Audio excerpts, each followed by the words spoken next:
안녕하세요.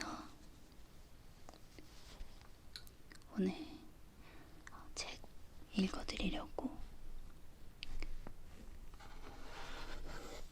고3 때 썼던 이거 책 받침대라고 하나요? 이거 준비해봤어요. 책을 읽어드리고 싶어서 제가 일단 사탕을 하나 먹고 그리고 읽어드릴게요.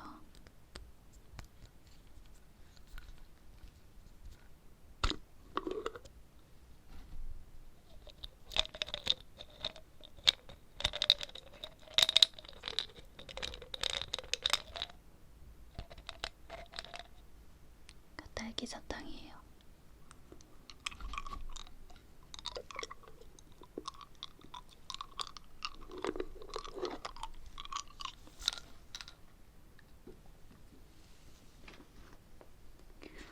책은 신경 쓰지 않는 연습이에요.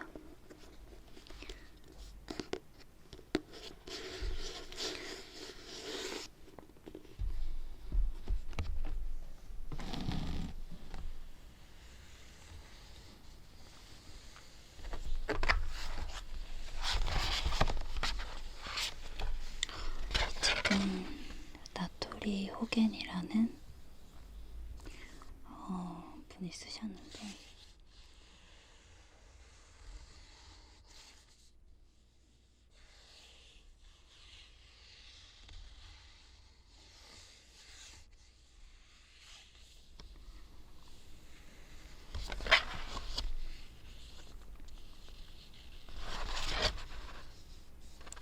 제가 좋아하는 내용인데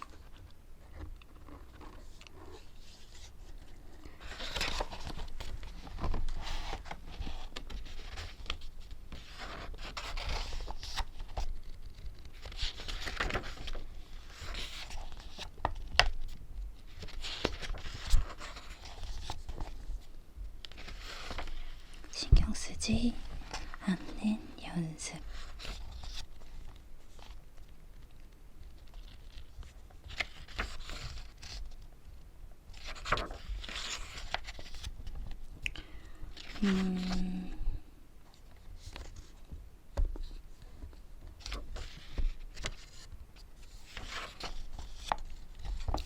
신경 쓰지 않는 그 연습에 대해서 책을 쓰셨어요. 제가 목록을 보니까 소제목이 1부 둔감해지기, 2부 그것은 당신의 지나친 생각, 3부 우울할 때는 이렇게 생각한다, 4부 비교하지 않는다, 책망하지 않는다, 미루지 않는다, 5부 인생을 단순하게 바꾸는 힌트, 6부 지금과 여기를 소중히 여긴다. 이런 식으로 돼 있는데 그것은 당신의 지나친 생각이다. 여기를 조금 읽어드릴게요. 그리고 나서 우울할 때는 이렇게 생각한다로 넘어갈게요.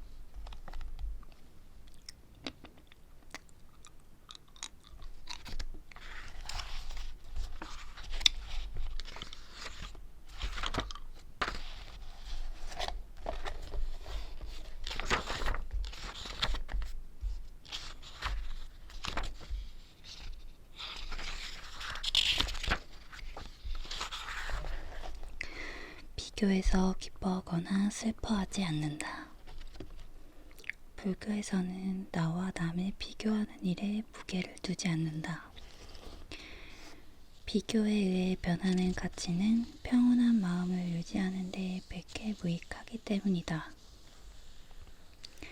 그런데도 나는 사람을 대할 때 그 사람의 무게를 측정해보는 일이 있다. 특히 무엇인가에 훌륭하다는 사전 정보가 있으면 그래? 어느 정도인지 한번 측정해볼까?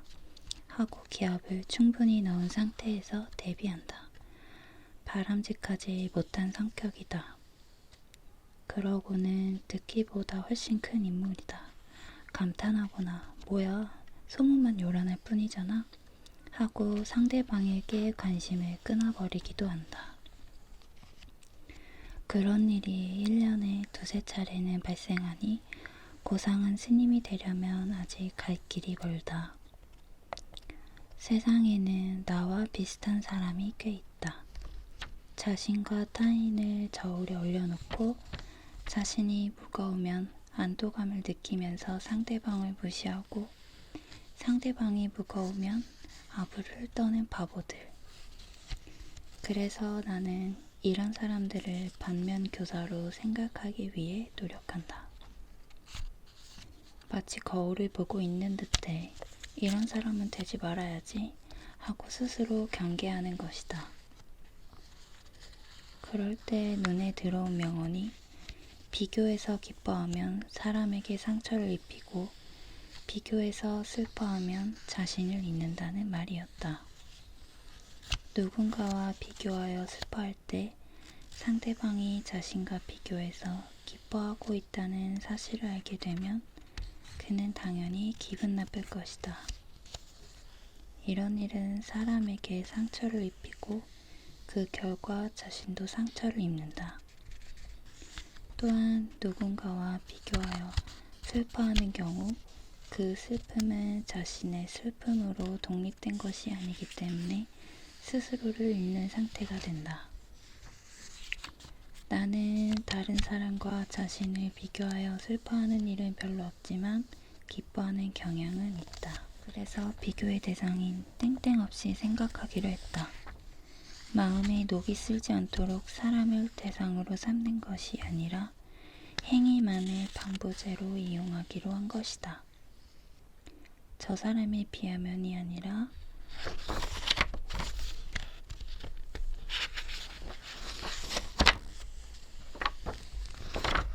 저런 행위를 하지 않는 것만으로도 나는 아직 괜찮은 사람이야 라고 생각하자. 사람에게 상처를 입히는 일이 훨씬 줄어들었고 오만함도 사라졌다. 당신을 평온하게 살게 해주는 반면교사는 당신 주변에도 얼마든지 존재한다. 사람을 경멸하는 것이 아니라 그 사람의 그릇된 행위를 하지 않는 자신, 그 사람이 보이는 도리에 어긋난 생각을 하지 않는 자신을 괜찮다고 여기면 된다. 그것이 진정 다른 사람의 그릇된 행위를 보고 자신을 바꾸는 일이다.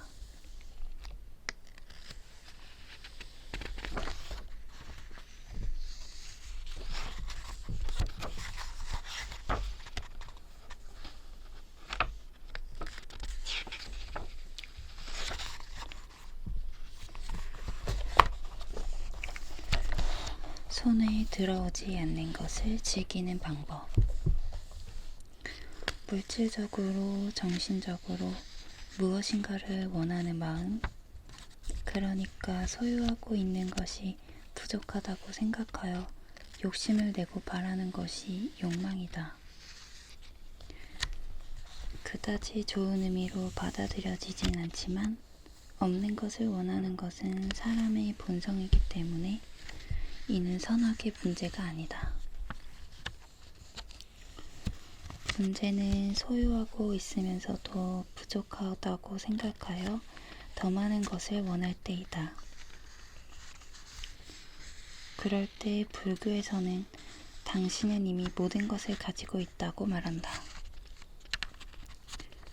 어떤 물건을 원하는 사람은 그 물건이 손에 들어오면 안도하고 기뻐한다. 그러나 안심과 기쁨은 물건이 없어도 느낄 수 있다.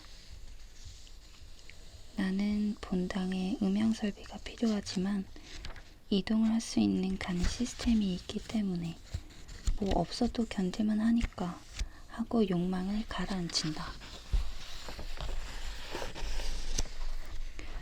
사실 무엇인가 부족한 상태라면 아직 가지고 있지 않기 때문에 언젠가 손에 넣을지도 모른다는 즐거움과 기쁨이 있다. 언젠간 백마탄 원장님이 나를 데리러 올 거야. 이런 생각에 가슴을 설릴 수 있는 것도 아직 실현되지 않았기 때문이다. 복권을 구입한 뒤에 추첨을 기다리는 기분과 같다. 체험하지 못한 것 역시 마찬가지이다. 생각하기에 따라서는 얼마든지 가슴이 설렐 수 있다. 나는 아직 죽어본 적은 없기에 세상을 뜰 때에는 태어나서 처음으로 죽는 거야 하고 즐겁게 받아들여야겠다고 마음먹었다. 그러나 욕망을 통제하지 않으면 고통스러워진다. 욕망을 방치하면 초조함과 불안감이 높아져 사람들과 충돌하는 일이 늘어난다. 불교적인 통제 방법 중에 하나인 욕망을 줄이고 만족을 하는 일에 대해서는 3부에서 다루고 있으니 참고하길 바란다. 욕망과 비슷한 말로 불교에는 번뇌가 있다. 번뇌는 평온한 마음을 방해하는 심리작용이다. 그렇기 때문에 같은 욕망이라고 해도 고민하고 걱정하는 마음이 있다면 그것은 번뇌이다. 예를 들어 도둑질을 해서까지 물건을 손에 넣으려 하는 심리는 마음이 평온한 상태가 아니기 때문에 욕망을 초월한 번뇌이다. 내 경우 무엇인가가 가지고 싶은 마음이 들 때에는 이 마음은 마음을 어지럽히는 번뇌일까 아니면 단순한 욕망일까 하고 의심해 본다. 그러고는 현 상태는 번뇌가 아닌 것 같다는 판단이 내려지면 웃는 얼굴로 그것을 손에 넣는 순간까지 가지게 될 기대감을 즐기려고 노력한다. 내용이 약간 불교적인 내용이 좀 있는 것 같고요. 한 번에 딱 들었을 때 이해하기 힘든 언어들이 조금 있는 것 같아요.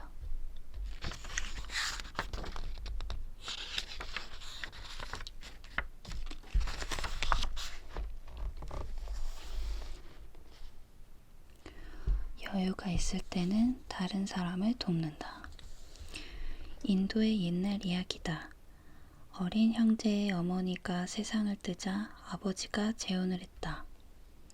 하지만 새 어머니는 도저히 어머니라고 부를 수 없을 정도로 독선적이고 고집이 센 사람이었다. 그녀는 남편의 사랑을 독차지하고 싶었는지 어느 날 형제를 외딴 섬으로 데려가 그곳에 버려두고 혼자 집으로 돌아갔다. 먹을 것도 없는 그곳에서 어린 형제는 결국 세상을 떠났다. 숨이 끊어질 때 두 사람은 생각했다. 이런 고통은 우리가 끝이었으면 좋겠어. 다시 태어난다면 사람들에게 사랑을 이야기하고 아무도 이런 고통을 당하지 않도록 노력을 하며 살 거야. 만약 고통을 당하는 사람이 있다면 반드시 도와줄 거야. 얼마 후 다시 태어난 형제는 세상을 뜨기 전 맹세한 대로 삶을 살았다. 사람들은 형을 관세음보살, 동생을 세지보살로 부르며 존경했다. 이 이야기는 관세음보살과 세지보살의 유래를 전하며 자신이 고통을 당한다 해도 다른 사람에게는 그런 고통을 주지 않기를 권한다. 불교의 시조인 석가모니의 생애도 마찬가지였다. 우리의 고통은 순리대로 풀리지 않는 것을 강제로 풀어나가려 하기 때문에 발생한다. 이 마음을 진정시키지 않는 한 고통 없는 평온한 삶을 살 수 없다. 석가모니는 그 때문에 수행을 하고 명상을 하여 35살의 나이에 보리수 아래에서 깨달음을 얻고 마음의 평온을 찾았다. 그러나 자신은 평온한 마음을 유지할 수 있는 경지에 들어섰지만 주변을 둘러보니 세상에는 아직 그 강제적인 마음에서 오는 고통 때문에 번민하는 사람이 너무 많았다. 그 사람들을 내버려 둘 수 없다는 생각에 그는 나무 그늘에서 나와 포교에 나섰다. 혼자만 마음의 평온을 찾고 끝이어서는 안 된다고 생각했기 때문이다. 깨달음의 결과이다. 우리는 기분 나쁜 경험을 하면 저 사람은 더 이상 만나고 싶지 않아. 그곳에는 2번 다시 가지 않을 거야. 하는 식으로 그 장소로부터 멀어지거나 관계를 끊고 자기를 지키려 한다. 이른바 완결을 지어버리는 것이다. 불교는 자기 완결 같은 작은 세계에 머무르는 것보다 자신이 고통으로부터 구원받는 방법을 사람들에게 널리 알리는 쪽이 마음의 평온을 얻을 수 있다고 이야기한다. 관세음보살, 세지보살, 석가모니는 모두 깨달음을 얻은 이후에 인생을 다른 사람을 위해 살았다. 여유가 생긴다면 다른 사람들을 도와주도록 하자.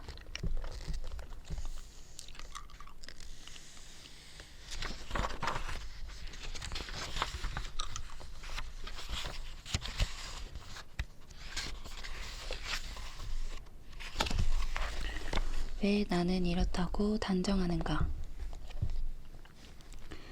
불교에는 3가지 목표가 있다. 재행무상, 재법무와 열반적정이다. 이것을 삼법인이라고 부른다. 불교에는 다양한 종파가 있는데 이 3가지가 결여되어 있으면 불교가 아니라고 본다. 열반적정은 마음을 평온하게 유지하는 것은 매우 훌륭한 삶이라는 의미이다. 재행무상은 모든 것은 같은 상태를 유지하지 않는다는 뜻이다. 즉, 어떤 것이든 인연의 집합체이기 때문에 인연이 변하면 현재와는 다른 상태로 변한다는 것이다. 시간, 계절, 정보, 유행, 정신적인 성장 등의 인연은 시시각각으로 변하기 때문에 물질은 물론 우리의 마음도 항상 같은 상태를 유지할 수는 없다.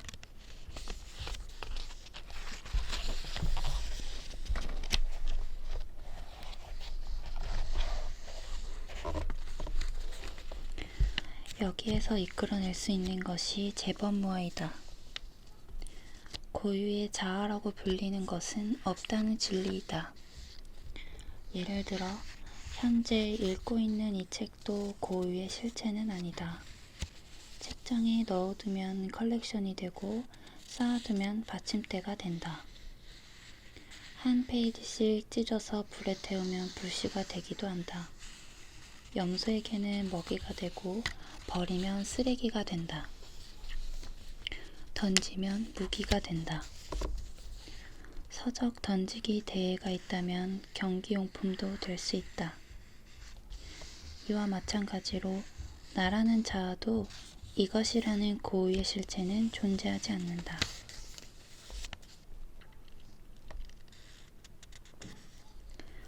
육체는 나이를 먹으면서 끊임없이 변화한다. 이런 곳에도 살이 있었구나 하고 잔뜩 튀어나온 옆구리를 만지작거리며 쓴웃음을 짓는 사람은 나뿐만이 아닐 것 같다. 마음도 그렇다. 건전하다고 생각했던 정신이 사소한 일에 의해 흐트러지고 날카로워진다. 1년 전에 나는 이런 사고방식을 가지고 있다 생각하였지만 지금은 다른 사고방식을 가지게 되는 경우도 흔하다. 재행무상이나 재법무아를 모르는 사람들 중에 마치 결의를 표명하듯 나는 이런 사람이야 하고 주장하는 일이 있다. 그럴 때면 나는 그렇게 단정 짓지 않는 게 좋습니다 라고 말한다.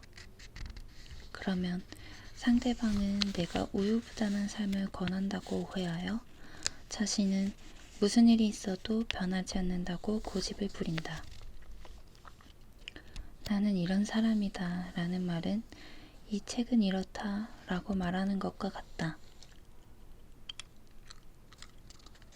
앞서 설명한 것처럼 책에는 책 이외의 용도가 얼마든지 존재하듯 자신을 이렇다고 하나의 틀 안에 가두어 버리는 것은 가능성을 좁히는 결과를 낳는다. 당신도 나도 고유의 실체 따위는 존재하지 않다. 우리의 가능성은 무한대이다.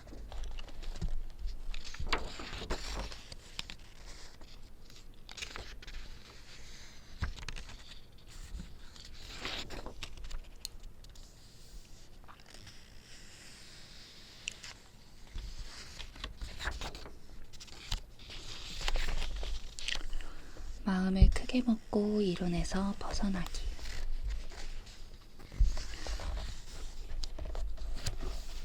우리 몸에는 장기들이 갖추어져 있고 이 장기들은 내장된 힘으로써 작용하는 능력이 있다. 공기로부터 산소를 받아들여 온몸으로 보내는 폐, 음식물의 영양소를 흡수하는 위, 몸에 있는 해로운 물질을 해독하고 배출하는 해독 시스템, 오감이나 체내에 모인 막대한 정보를 처리하고 온몸을 통제하는 두뇌 작용 등은 모두 우리에게 내장되어 있는 힘이다. 요가는 이 힘을 최대한으로 이끌어내 스트레스를 해소하고 심신의 건강을 유지하여 피로를 회복하는 데 이용되던 것으로 불교 이전부터 인도에서 시행되었다.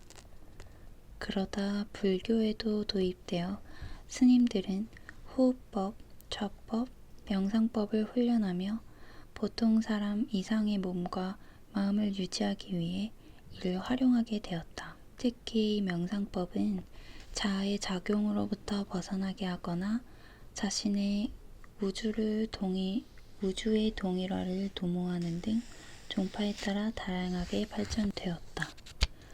제가 사탕을 다 먹어서 하나 더 먹을게요.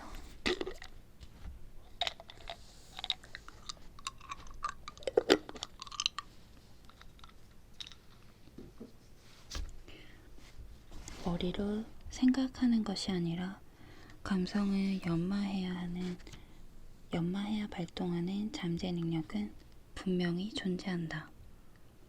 일찍이 화술 공부를 할 때 선생님께서 이런 질문을 하셨다.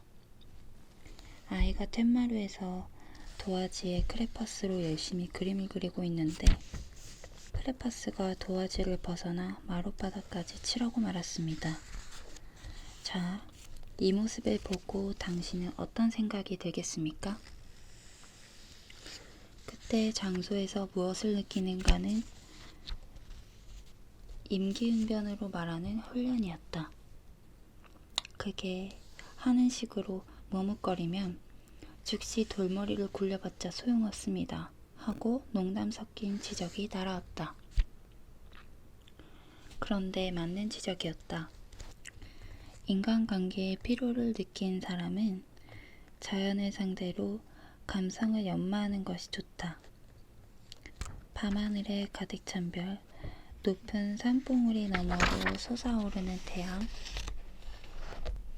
깊은 숲의 정적, 석양의 장엄함, 눈 덮인 겨울산의 숭고함, 이론으로는 설명할 수 없는, 그러니까 화가는 붓을 내던지게 되고 음악가는 현을 끊고 싶어지는 환상의 세계는 언제든지 얼마든지 존재한다.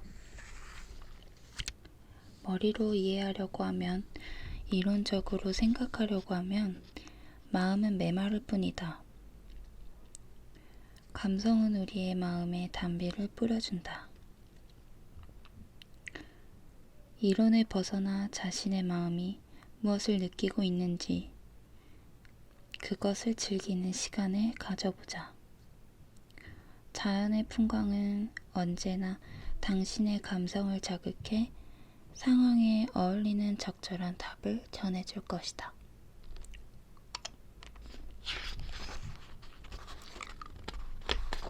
지금 날씨가 봄날씨거든요. 그래서 지금 나가서 자연을 좀 보고 그러시면 마음이 좀 가라앉혀지거나 차분해지시지 않을까 생각이 들어요.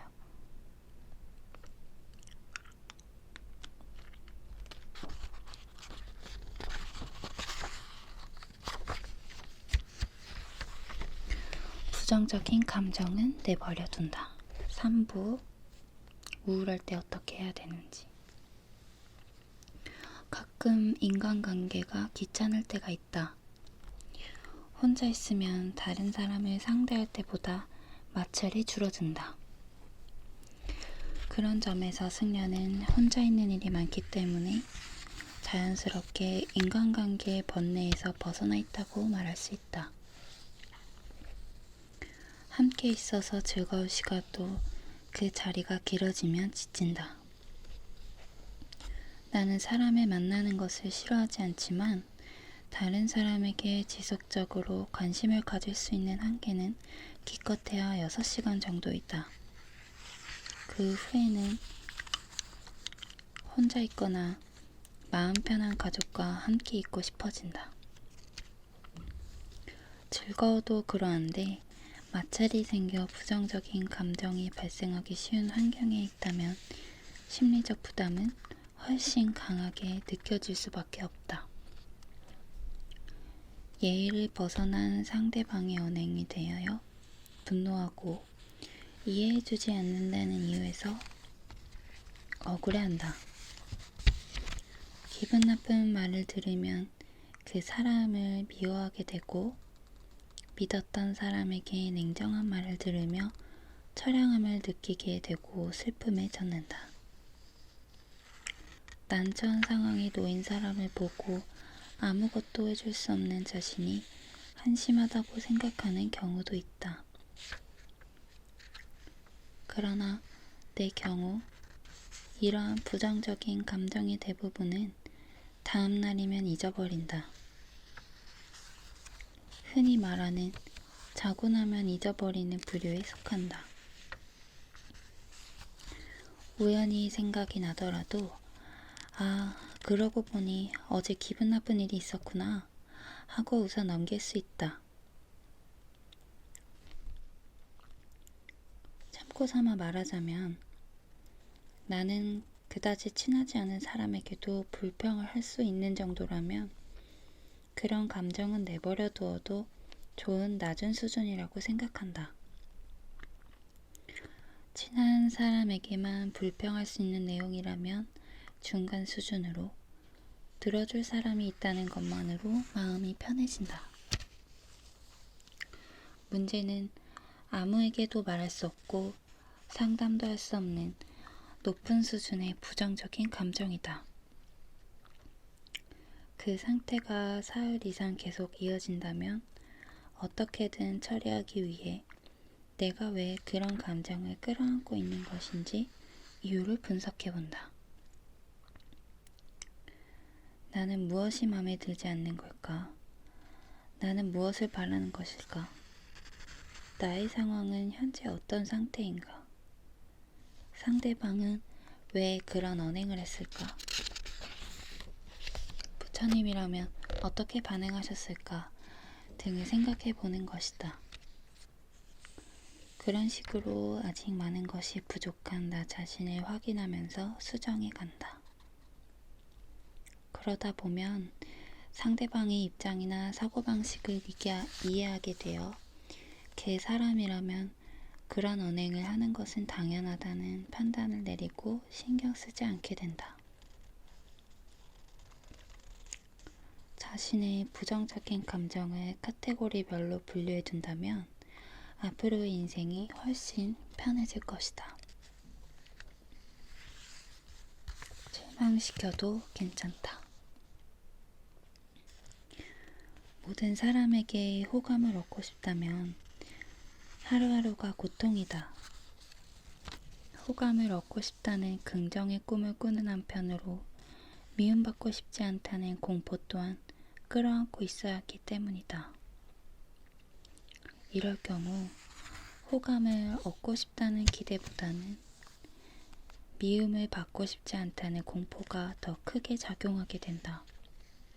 그래서 공포를 없애기 위해 사람들의 기대에 부응하려고 필사적으로 노력한다. 물심양면으로 주변 사람의 도움을 받아야 하는 초등학생은 어쩔 수 없을 것이다.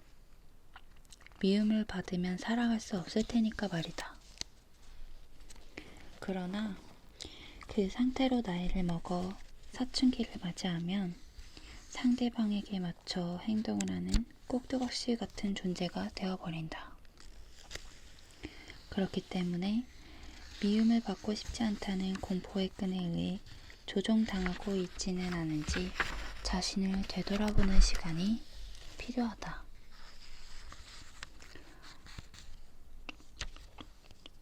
잘난 척 이런 글을 쓰고 있는 나도 고등학교 때까지는 그런 부분이 있었다. 서철주지의 아들이 다른 사람에게 미움을 받아서는 안 된다고 생각했기 때문이다. 그래서 팔방미인인 착한 아이를 연기했다. 사실 가정폭력 피해자 중에도 이렇듯 사람을 실망시켜서는 안 된다고 생각하는 사람이 많이 있다. 그러나 굳이 다른 사람의 기대에 부응해야 한다거나 실망을 시켜서는 안 된다고 생각할 필요는 없다. A라는 사람의 기대에 부응한 것이 B라는 사람을 실망시키는 결과가 나오는 경우도 많이 있기 때문이다. 어떤 사람이 친구에게 미움받지 않기 위해 부모님의 돈을 훔쳐 건네주었다가 얼마 지나지 않아 부모님이 그 사실을 알게 되었다고 한다. 그러자 이번에는 부모님을 실망시켜서는 안 된다고 생각하여 누구에게 얼마를 주었다고 낱낱이 밝혀 친구까지 실망시키고 말았다는 이야기가 있다. 미움을 받고 싶지 않다는 이유에서 사람들을 실망시키지 않기 위해 신경을 쓰다 보면 남의 평가에만 얽매여 고민하는 스스로에게 실망하게 된다. 따라서 사고방식을 바꿔야 한다. 나름대로 올바른 길을 걸어가고 있다는 자신감이 갖추어져 있다면 그것으로 충분하다. 내가 걷고 있는 길 옆에서 나에게 응원을 보내주는 사람들 중에 뭔가가 마음에 들지 않아 떠나는 사람이 있다고 하자. 당신은 그 사람의 뒤를 따라갈 필요가 없다. 당신이 믿는 길을 걸어가면 된다. 당신의 길을 계속 걸어갈 수밖에 없기도 하다. 자신감을 가지고 걸어갈 수 있는 당신만의 인생을 준비하자.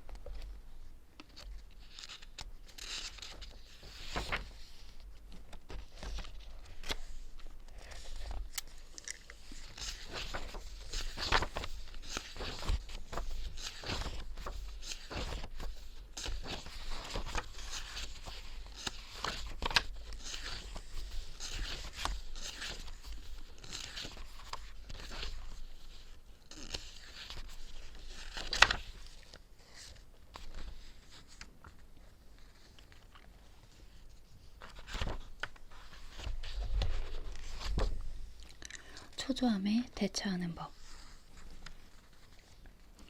근처에서 화를 내고 있는 사람이 있으면 나까지 불안이 느껴진다. 분노가 발산하는 부정적인 에너지 때문이다. 그래서 왜 그렇게 화가 나셨어요? 물어보면 이러니까 당연히 화가 나지요 하는 대답이 돌아온다. 그 이유를 내가 납득할 수 있으면 정말 화나시겠군요 하고 대답한다. 그런데 설사 화를 내는 이유를 납득할 수 없더라도 화를 내고 있는 사람에게는 나름대로의 이유가 있다. 그래서 나라면 그런 일로 화를 낼 것 같지 않은데 왜 그것이 마음에 들지 않는 것이죠? 하고 납득할 수 있을 때까지 왜? 되풀이하여 물어본다. 이 방식을 이용하면 부정적인 에너지가 발산하는 무거운 분위기에서 해방될 수 있다. 당연하다고 생각하면 분노의 영향을 받지 않는다. 그 사람은 이런 사고방식을 가지고 있으니까 화를 내는 게 당연해. 그런 사고방식을 가지고 있으면 기분이 나쁜 게 당연하지. 이런 식으로 상대방에게 공감을 함과 동시에 객관화할 수 있게 된다. 따라서 당연하다고 생각할 수 있을 때까지 이유를 물어보는 과정은 자신이 끌어안고 있는 부정적인 에너지를 줄이는 데에도 효과적이다. 나는 무엇에 화를 내고 있는 것일까? 나는 무엇을 어떻게 하고 싶은 것일까? 나는 왜 그런 걸 바라는 것일까? 하고 생각해 보는 것이다. 그렇게 하면, 그래, 나는 이런 이유에서 사고방식을 가지게 되었고, 이렇게 하고 싶다고 생각하게 되었으며, 결과적으로 이런 문제로 화를 내고 있는 거야 하고 납득하게 된다. 화를 내는 이유가 근본적인 사고방식 때문이라면 그 사고방식을 수정하게 된다. 이것은 분노뿐 아니라 슬픔, 고통 등의 모든 부정적인 감정에 효과가 있다. 납득할 수 있는 부분에까지 왜를 반복해보자. 이런 일이 귀찮다면 귀찮은 것 또한 부정적인 에너지니까 나는 왜 묻는 걸 귀찮다고 생각하는 것일까? 하고 자문하면서 해답을 찾아본다. 그런 과정을 거치다 보면 자연스럽게 자신을 이해할 수 있게 되고 상대방의 마음도 헤아릴 수 있게 된다. 우호적인 인간관계를 만들어내는 비결이다. 다들 다른 사람에 대한 배려에 관해 초등학교 도덕 수업에서 배웠을 것이다. 그러나 의무교육이 끝나면 대부분 잊어버리고 만다. 생각을 많이 한다고 해서 인격이 높아진다고 말할 수 없지만 적어도 사려 깊은 사람은 될 수 있다. 깊이 생각할 줄 아는 사람은 사려 깊은 사람이다. 그런 사람은 자신뿐 아니라 다른 사람도 최대한 이해하려고 노력한다. 왜? 라는 문답을 마음껏 즐겨보자. 나를 바꾸겠다고 서두를 필요는 없다. 나는 자기 평가가 높은 편이다. 100점 만점에서 65점 정도를 주기 때문이다. 부족한 35점을 채운다면 더할 나위는 없겠지만 그건 나의 한계를 초월한 것이기 때문에 불가능하다고 생각한다. 예를 들어 종교인으로서 지금 곤란한 상황에 놓여있는 사람들에게 다가가 도와주고 싶지만 한 사찰의 주지로 있으면서 그들을 찾아 전 세계의 이곳저곳을 돌아다닐 수는 없다. 현재는 생각은 세계로, 액션은 지역으로 갈 수 없는 것이다.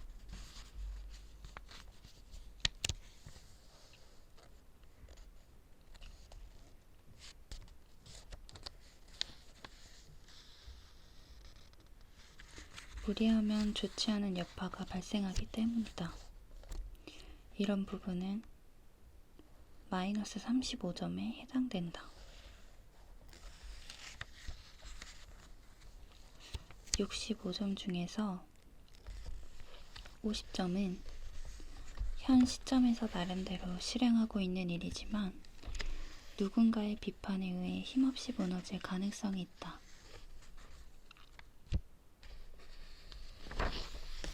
그리고 나머지 15점은 지금의 나는 아직 실행할 수 없다는 사실을 자각하기에 꾸준히 노력하고 있는 부분이다. 내가 할 수 없는 것을 자각하는 것은 어려운 일이 아니다. 내 경우에는 아침 인사 안녕하세요에서 하를 확실하게 발음할 수 없다. 하는 숨을 크게 내뱉지 않으면 제대로 발음하기 어렵다. 따라서 힘이 부족하면 내기 어려운 의미다. 아침부터 힘이 넘친다면 하를 정확하게 발음할 수 있지만 요감스럽게도 10번 중에 5번 정도는 안녕하세요 라고 발음하게 된다. 사람을 만나 시간을 보내고 헤어지면서 인사를 할 때에도 그럼 수고하셨습니다. 감사합니다. 라고 밖에 하지 못하는 경우가 많다. 내 목표는 같은 시간, 같은 공간을 공유한 사람과 함께 보낸 감상을 덧붙이는 것이다. 그러나 오늘은 즐거웠습니다. 많은 공부가 되었습니다. 또 만나 뵙기를 기대하겠습니다. 등의 감상을 아직도 잘 덧붙이지 못한다. 그럼 이라고 말하며 돌아가는 길을 생각하거나 돌아가서 무엇을 해야 할지를 생각하고 있으니 눈앞에 있는 상대방에게 실례이다. 그런데 나는 아직 멀었어 하고 자각만 할 뿐 아무런 노력도 하지 않으면 나의 자기평가는 더 내려갈 것이다. 따라서 나는 어떻게든 고쳐보려고 의식적으로 안녕하세요, 안녕하세요 정확하게 발음하려 하고 헤어질 때 인사에도 어떻게든 그날의 감상을 덧붙이기 위해 훈련하고 있다. 이처럼 할 수 없다는 사실을 자각하고 이를 바꾸기 위해 노력하고 있기 때문에 자기평가에서 15점 정도는 더 주어도 된다고 생각한다. 당신의 내부에서 빨리 바꾸고 싶다고 생각하는 부분이 있다 해도 너무 서두르지 않아도 괜찮다. 위에서 소개한 2가지 내용은 15년이나 훈련을 하고 있는데도 아직 고쳐지지 않고 있으니 말이다. 자신을 바꾸는 것은 간단한 일이 아니다. 큰 그릇을 만들려면 시간이 걸리는 법이다. 저도 저 자신을 바꾸려고 많이 노력해왔고 하고 있는 중인데 스님이신가 봐요. 이 글 계속 읽다 보니까 일본의 스님이신 것 같은데 15년이나 훈련해도 아직도 고쳐지지 않았다. 괜찮다. 라고 해주시니까 괜찮은가 보네요.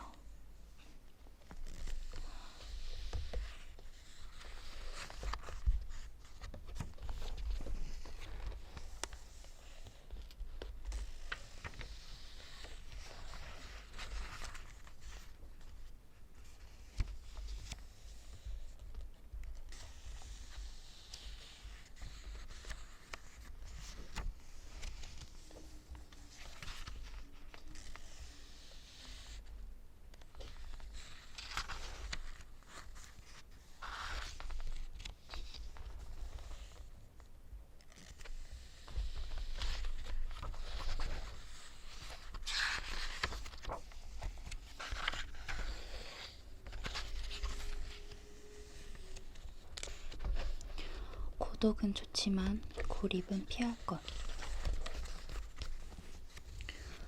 세상에는 비슷하면서도 다른 것이 있다.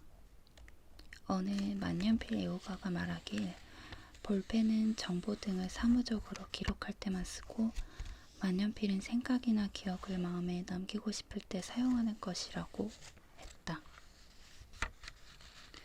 그 말에 공감한 나는 다음날 즉시 만년필을 구입한 기억이 있다. 어느 장기 명인은 고민한다와 생각한다는 다르다고 말했다. 여러 가지 사항들이 공전되기만 하고 결론에 도달하지 못하는 것은 고민하는 것이고 하나하나의 사고를 모아 결론에 도달하는 일은 생각하는 것이라는 설명이었다. 이 차이를 알고 있으면 다른 사람에게 적절한 충고를 할 수 있다. 고민하고 있는 사람은 자신의 심리 상태를 냉정하게 파악할 수 없다. 그때 다른 사람으로부터 지금 고민하는 거야, 생각하는 거야 라는 말을 들으면 퍼뜩 문제에 냉정하게 대처할 수 있는 사고력을 회복하는 경우가 많다. 그러니까 고민하는 거는 결론에 도달하지 못하는 것, 생각하는 거는 사고를 하나하나 이제 모아가지고 결론에 도달하는 게 생각하는 것이라는 뜻이죠.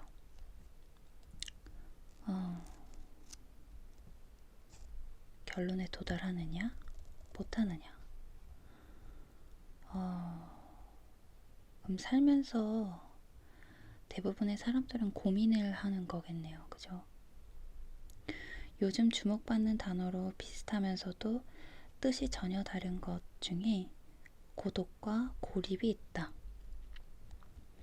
사람이나 지역의 네트워크로 연결되어 있다는 사회가 다양한 요인에 의해 그 끈이 약해지거나 사라지면서 한계의 짐락, 은둔형 외톨이, 고독사 등의 고립 사회가 확대되고 있다.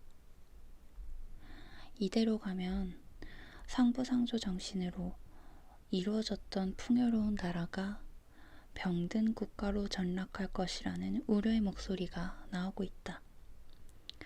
일반적으로 고독은 외톨이로 쓸쓸하게 지내는 상태를 의미했지만 요즘에는 혼자 있는 것이 좋은 상태라는 식의 해석으로 변했다. 물리적으로 혼자 생활하더라도 인연으로 맺어진 친구나 가족이 있는 경우 또는 혼자 있어도 마음이 충실한 상태를 의미한다.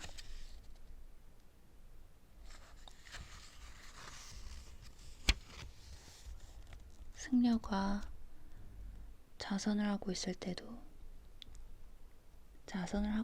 때 등이 여기에 해당한다. 한편 고립은 물리적 정신적으로 외부와 연결이 끊어져 버린 불안한 상태를 말한다. 심리적 공허함을 메꾸기 위해 게임에 몰두하거나 자포자기 상태에 빠진다.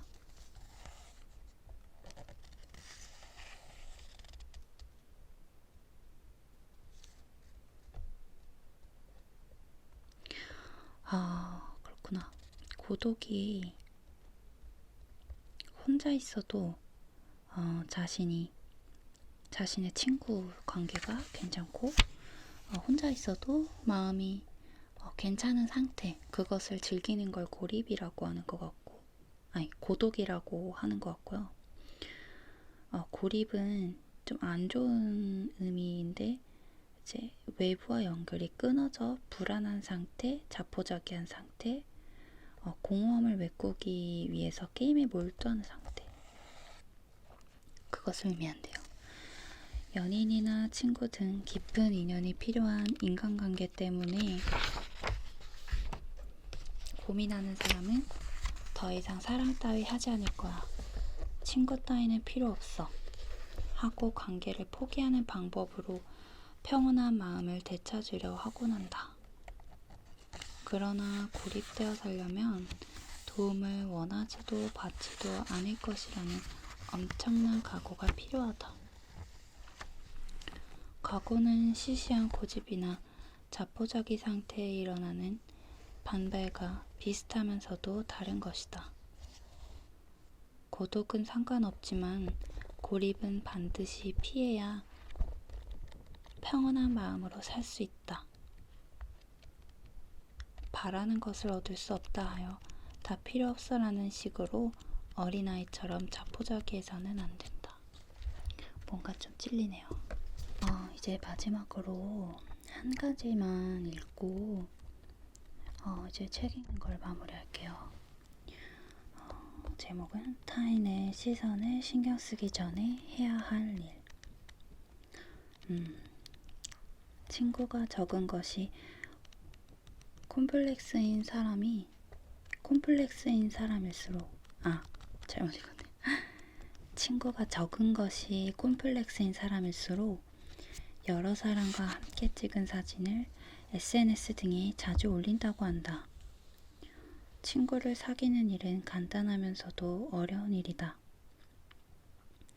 이쪽에서 무리하게 친구가 되려고 하면 웃음을 파는 비굴한 태도를 취하게 된다. 반대로 상대방이 그럴 경우 이상할 정도로 가깝게 다가오기 때문에 오히려 멀리하게 된다. 따라서 친구는 무리해서 만들려고 할 것이 아니라 있는 그대로의 자신의 모습을 보여주는 것이 바람직하다.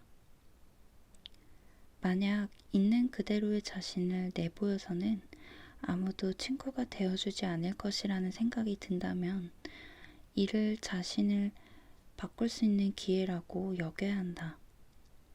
현재의 자신에게 무엇인가 부족한 점이 있다는 것이니까 그것을 바꾸면 된다.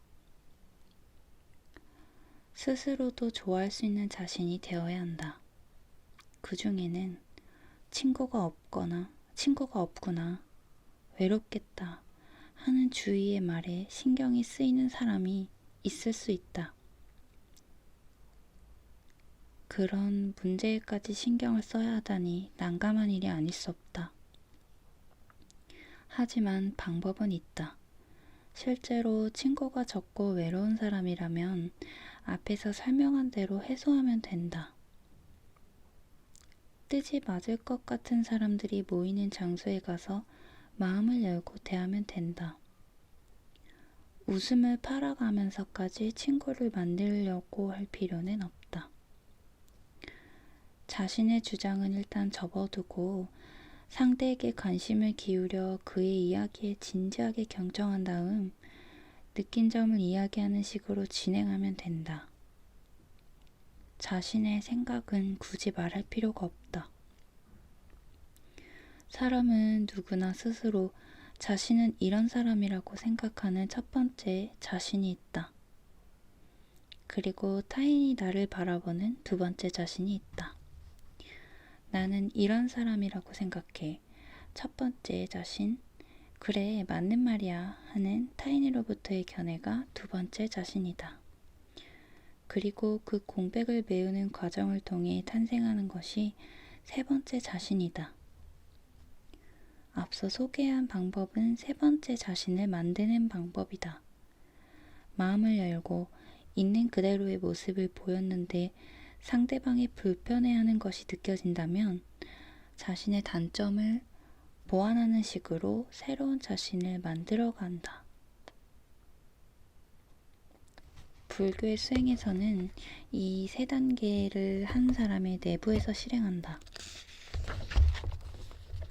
자신을 들여다본다 말은 이런 의미를 담고 있다. 문제는 외롭게 보이고 싶지 않은 사람이다. 친구가 없다고 문제가 되는 것도 아니고 외로움이 문제가 되는 것도 아니지만 다른 사람에게 그렇게 보이는 것은 마음에 걸리는 것이다. 이것은 상당히 중증이다. 스스로 자신을 판단할 때 아무런 문제가 없는데 다른 사람의 평가에 해당하는 두 번째 자신의 모습에만 얽매였기 때문이다. 이것은 마치 자신의 문제를 타인에게 해결해 달라고 말하는 것과 같다. 타인의 시선에 신경 쓰기 전에 자기 자신에게 좀 더 신경을 쓰도록 하자.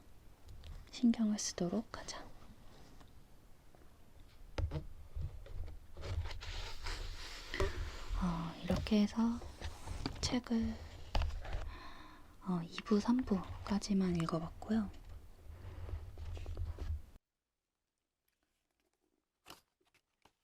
상당히 불교적인 내용이 많아서 만약에 종교에 좀 민감하다고 생각하시면 불편하실 수도 있겠지만 저는 무교고 그래서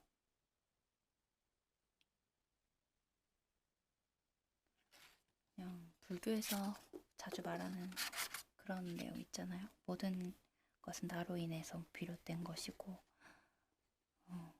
그런